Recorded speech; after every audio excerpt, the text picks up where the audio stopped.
This week on Maker Update, a sandwich on the ceiling, ClapTrap's new clappers, the Raspberry Pi Pico 2, and the holy grail of WLED controllers.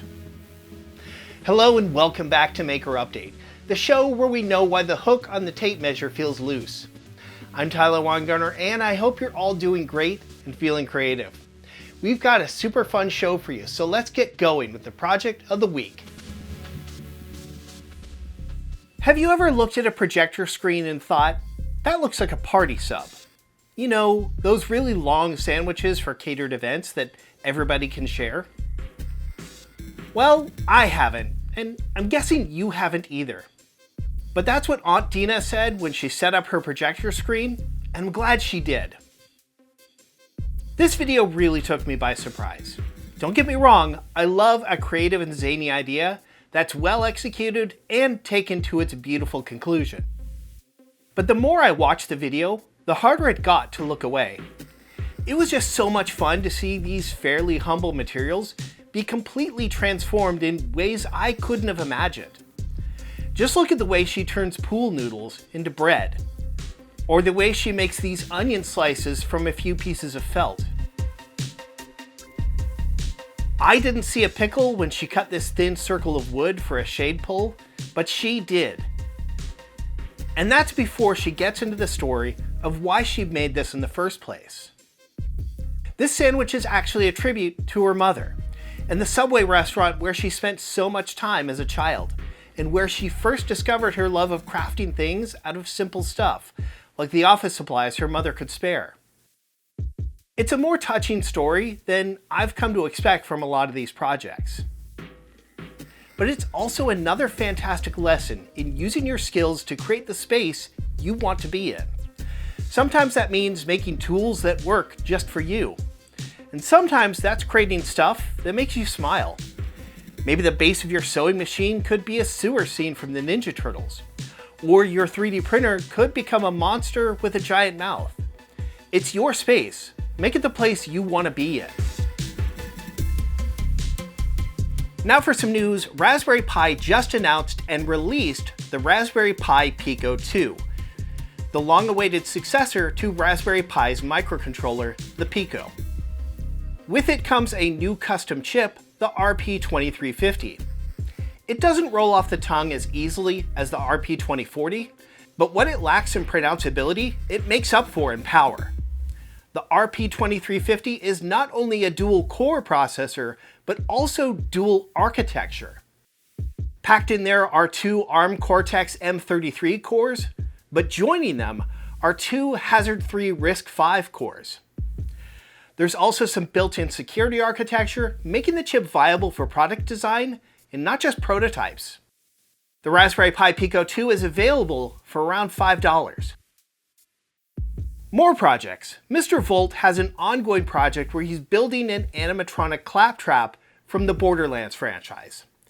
And while he's been making some solid progress, a recent mishap showed him some of the shortcomings in his original ARM design. So he went back to the drawing board to do it all again, but this time with some improvements. Now the ARM has been strengthened in a few key places like the wrist joints. And he's also added more points of actuation in the hands so he can be more expressive. There's also a ton of clever weight savings by using pulleys and moving the motors as far up into the arm as he can manage. The servos for the hands are all the way up in the bicep, and everything else is in the body. It's a wonderful piece of engineering and proof that having to do something over again sometimes has hidden gains. From Upir, we have another video in his journey in creating custom car interfaces using microcontrollers. In this case, he's creating a digital gauge cluster for his Ford Focus RS. The display is this full-color LCD from DWin with an ultra-wide resolution of 960 by 240 pixels. This display has its own microcontroller, so it can call up images and refresh super fast. Upir's video takes you through the whole process of configuring the display, creating images for it, and how to program for it in the Arduino IDE. And Shane from Stuff Made Here is on a mission to create and ride the world's smallest bicycle. Not this small, even smaller. According to the Guinness Book of World Records, the smallest bike is measured only in length, but not height. That way your feet aren't hitting your hands as you pedal. But the smallest bike is only 8.4 centimeters long, so he's certainly got his work cut out for him. By moving the crank so it's above both wheels, he can push both wheels closer together and have a little bit more clearance for the crank. It's a wild engineering journey, and worth checking out just to see him try to learn to ride it. Time for some tips and tools: Mecanum wheels. We've talked about them before plenty of times, and we've seen them in dozens of projects. But Jememy Fielding has a wonderful video on how they work and how to use them in a project. There's two primary rules for using these weird wheels to get the most out of them. Your vehicle needs to have an independent motor for every single wheel, and the wheels need to be mounted in a specific pattern. But the payoff is that your vehicle can drive forwards, backwards, shift from side to side, and pivot on the spot. Maher just released a video on what he's calling the holy grail of WLED controllers. If you want to get some NeoPixel strip up and running within a few moments, these pre-made controllers are great. You just plug in some lights, give it power, configure some settings, and you're up and running.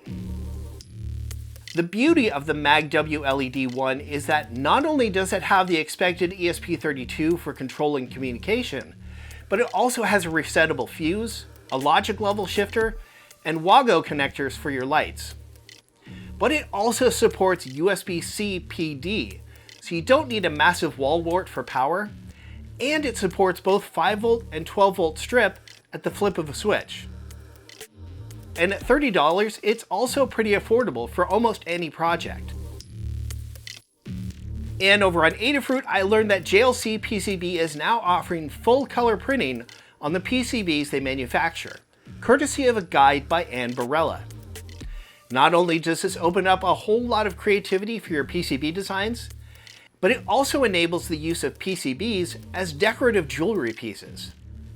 Ann's guide takes you through the process of designing your artwork and then making it ready for fabrication by using the Easy EDA design software.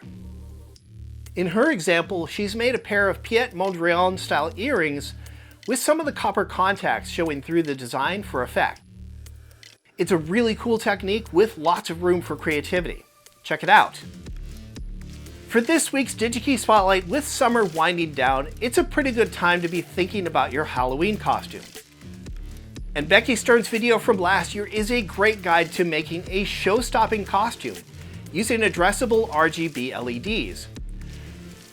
Her cardboard UFO is a fun one to pull off, but there's tons of other great tips and ideas here for protecting your microcontroller, waterproofing, adding strain relief, and planning out your costume so it's both fun and comfortable to wear. Check it out. All right, and that is going to do it for this week's show. A reminder, as always, you can get more info about every single one of these projects by checking out the links down in the description. And while you're there, leave us a comment, give us a thumbs up, and hit subscribe so you won't miss the next one. Big thanks to DigiKey for making this show possible and to you for watching. Take care. We'll see you soon.